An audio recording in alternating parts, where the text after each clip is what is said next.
മൂന്നാർ പോതമേട്ടിൽ ആനക്കൊമ്പുകൾ പിടികൂടിയ സംഭവത്തിൽ അന്വേഷണം വ്യാപിപ്പിച്ച് വനം വകുപ്പ്. കഴിഞ്ഞ ദിവസം ആനക്കൊമ്പുമായി 2 പേരാണ് വനം വകുപ്പിന്റെ പിടിയിലായത്.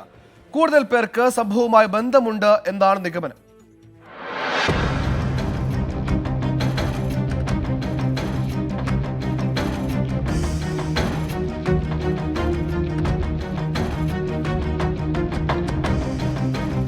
പോതമേട് സ്വദേശികളായ സിഞ്ചുക്കുട്ടൻ, മണി എന്നിവരെയാണ് കഴിഞ്ഞ ദിവസം രാത്രി 2 ആനക്കൊമ്പുകളുമായി വനം വകുപ്പ് പിടികൂടിയത്.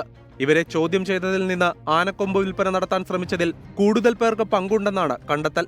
ആനക്കൊമ്പ് എവിടെ നിന്ന് ലഭിച്ചു എന്നതടക്കമുള്ള കാര്യങ്ങൾ വിശദമായി അന്വേഷിക്കാനാണ് വനം വകുപ്പിന്റെ നീക്കം.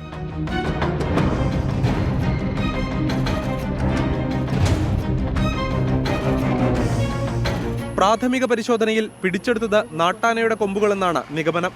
പിടിയിലായ പ്രതികളിൽ ഒരാളുടെ വീട്ടിൽ നിന്നാണ് ആനക്കൊമ്പ് കണ്ടെടുത്തത്. അറസ്റ്റിലായ 2 പ്രതികളും റിമാൻഡിലാണ്. 24 ഇടുക്കി.